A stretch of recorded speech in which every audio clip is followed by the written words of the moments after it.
Hi, and welcome to Series 2 of the Australia Academy Dearn History Department podcast. This series is going to focus on the Weimar and Nazi Germany part of our topic, which is your paper 3 when it comes to the main exam.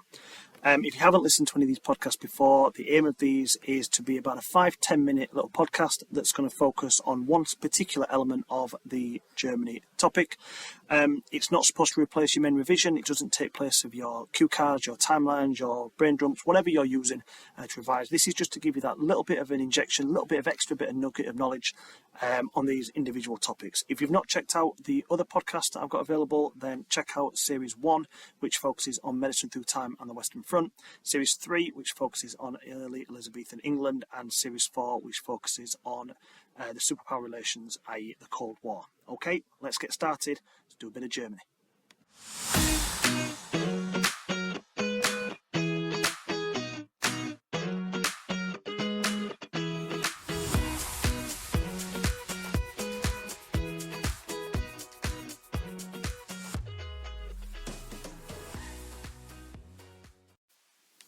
So this is episode 4 of Series 2, and we'll focus on the rise of the Nazi Party. Essentially, I'm going to be looking at where the party came from in the early 1920s and how it rose up to being the biggest party in Germany by January 1933. So the party is formed in 1919 by Anton Drexler in Munich. It's officially called the German Workers' Party, or known as the DAP. It's a small party, very small. In fact, when Hitler first attends his first meeting, there were only 23 people attending the meeting. Their budget is also reportedly to be very small. In fact, it's around 7 marks 50 pfennigs, which is about enough for a small food shop. So in September 1919, despite the size of the party and their mediocre budget, Hitler still is enticed by their message and decides to join the party. Within 2 years, Hitler has taken full control of the party, completely rebranded it, created the swastika and everything that's known about the Nazi Party. The first thing he does is he renames the party, so the party is now called the National Socialist German Workers' Party, or NSDAP for short. The Nazi nickname was actually meant originally as an insult, and Hitler liked it so much that he actually was able to spin it and turn it into a positive, and it became the unofficial nickname of the party. The first thing that Hitler does of real significance with the party is he creates something called the 25-point programme. Now, no way I'm going to have time to go through all 25 points, but essentially this is Hitler's manifesto of how he sees the party, what he thinks the party is all about. It's going to be quite negative towards the Weimar Republic and towards democracy, and so for the 1920s, as I discussed in episode 3, through the Golden Age, this doesn't make Hitler look great because he's talking about how democracy doesn't work, and yet throughout the 1920s it clearly looked like it did. What's going to set Hitler apart from everybody else is in the 1930s when Wall Street crashes and everything goes to hell, and Hitler is still using the same 25-point programme he's been using for 10 years. And everyone realises he's not jumping on a bandwagon. This guy knew what was going to happen. So a couple of highlights from the 25-point programme. First of all, Hitler wants all German blood to be in Germany. Whether you're in Czechoslovakia, Austria, Poland, he wants you living in this greater Germany nation that he wants to create. Within that nation, no Jews. Jews will not be a part of this new Germany, and only Germans will be united within this Germany. He wanted equality for all German citizens, the creation of a people's army, and a strong central government to end the Weimar Republic, believing that current democracy wasn't good enough. He liked the old traditional ways, the Kaiser, Bismarck, Kaiser Wilhelm, these sort of people he really admired and liked the way that they controlled the nation, and felt that Germany needed that in order to survive and to get out of the hole that it was in the early 1920s. It starts quite a small party, there's not a lot of popularity, but that popularity does slowly start to increase, and it increases down to a few different reasons. The first one is simply down to Adolf Hitler. Adolf Hitler has got that real personal appeal. First of all, he's not a politician. Okay, he's a soldier. He won the Iron Cross during the First World War. It makes him more relatable to the people, that he's someone who understands them a little bit more. The other thing, which is probably the most famous thing we know about Hitler, is the fact that he is just a superb public speaker. He can really draw you in. There's passion, there's heart in every single one of his speeches. And anyone who went to watch, they couldn't help but get drawn in by that. The other thing that Hitler uses is, of course, propaganda. One of the things he's probably most famous for. He was actually the leader of the propaganda movement when it was the DAP before he took full control, but then passed that on to Goebbels, who was able to take that to a completely new stratosphere. So 1920s, things are not great for the Nazi Party. Okay, as I discussed in episode 2 when we looked at 1923, we have the Munich Putsch. Hitler tries to take power, he fails and gets sent to prison. When he comes out of prison, he's been away for 9 months. People have not necessarily forgotten about him, but they're not really focused on him anymore because Stresemann has kind of sorted things out a little bit. So everyone's now focusing on the Weimar. They're not looking to extreme parties. So we have this period in the 1920s, sort of mid to late 1920s, that is often referred to as the lean years for the Nazi Party. But Hitler is able to use that time in prison to his advantage. So whilst in prison, he writes Mein Kampf, which becomes the unofficial Bible for the party for the next 20 years. And by having this book and having a way of getting that message across, it meant he could entice more people into his beliefs. And by 1929, that 23-membered party that he joined in 1919, 10 years later, has now got 100,000 members in. Okay, he's also created a small army, which became known as the SA. I'll talk a little bit more about them later on when I talk about control. But these are his foot soldiers. These are the men that are going to go out and they're going to spread the word of Nazism and get more and more people to join up. So things, 100,000 is not bad, but it's still not great. However, up to 1929, they're not going anywhere. They're not achieving anything. They're a small party. They win 12 seats. It's really, really mediocre for them. They're just a footnote in German history. And then Wall Street crash happens, as I mentioned previously.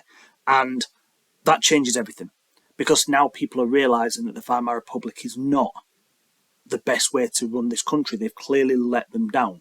So the whole world falls into economic depression. Germany get hit hardest the most because they've been through these hardships before. They lost World War I. They've had hyperinflation and the invasion of the Ruhr, and now they've got back on their feet, and now they've been knocked down again. So they really struggled to get out of the depression. And so people looked at the German government, the Weimar Republic, and said, right, you failed Germany. You're clearly not good enough to prevent things like this from happening. Bear in mind, this has happened all over the world, but it doesn't matter. The people of Germany have had enough, and they want an alternative, and they start to look at the extremism, not just the Nazis, but other extremism as well. In Hitler's 25-point programme, he'd mentioned that democracy makes Germany weak.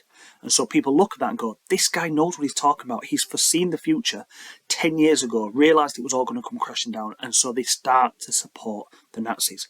So in May 1928, the Nazi Party had 12 seats in the Reichstag. By September 1930, they have 107 seats. That's a huge, huge increase, and clear evidence that people are turning their back on democracy and looking to more extreme parties. The Communist Party, another extreme party, but on the left as opposed to the right, they go from 54 seats to 77. Not as an extreme rise as the Nazis, but still a nice steady gain, showing that people are looking at alternatives rather than democracy. So, when Hitler campaigned to try and get these votes, specifically in the 1930s, he focused on 2 key areas. There were 2 areas he thought that if I can win these guys over, I'm going to be elected. The first one was the unemployed. Wall Street crash created an unemployment figure of around 6 million. Okay, that worked out about a third of the country are now relying on the dole, whether because their children and their parents are unemployed or whatever. Hitler has one simple message: Arbeit und Brot. Okay, work and bread. If you elect me, I will get you a job and I will feed you. And that is all the German people wanted. And it was a nice, simple, effective slogan that drew the people in. The second group of people that Hitler focused on was women. Okay, now women have been able to have the vote in Germany since 1920, and they've not really been targeted by anyone. Everyone just assumes that women will probably vote for the same party their husbands vote for, and Hitler realised, no, women are much stronger than that. They've got their own mind. Let's focus on women. So Hitler makes women the focal point of the German family. Any propaganda you see that the Nazis produced around the late 20s, early 30s, you'll always see the female, the mother, is always the centre of the whole picture. The first thing you notice is the mum. And this works. This works amazingly. In July 1932, the Nazis get 230 seats. They're now the biggest party in the Reichstag.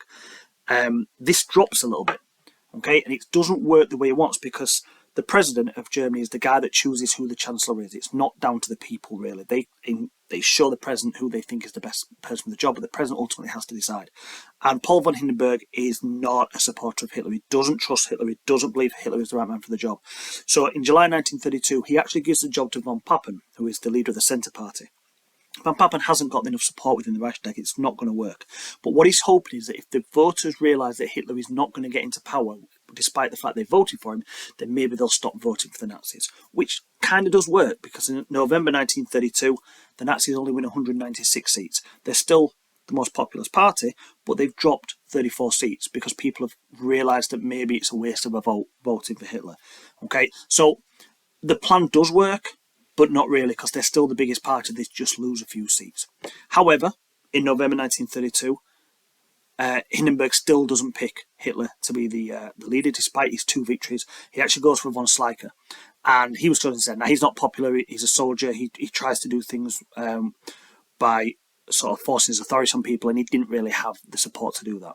So von Papen comes up with an idea, and he suggests to Hitler, right, why don't we make Hitler Chancellor, he says to Hindenburg, why don't we make Hitler Chancellor and I'll be the Vice Chancellor, okay? I'll keep him under control. We'll use Hitler as a figurehead. He'll be like a little puppet, but von Papen and Hindenburg, they'll be pulling the strings, they'll be running the country really with Hitler as the figurehead. So on the 30th of January 1933, Adolf Hitler is appointed Chancellor and doesn't really have any power, hasn't got a majority in the Reichstag.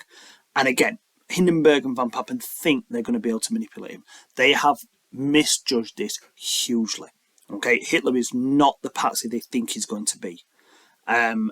Within a month, Hitler has completely changed German politics, and he starts to put in a position, an area where he can now become complete leader of Germany and having full power, which we eventually see 18 months later. But I'll talk about that in the next episode. So that's it. That's the end of episode 4, the rise of the Nazi Party. Hope you found it useful. If you did, check out the other episodes as well. See if they're any good to you as well. This is going to work for you.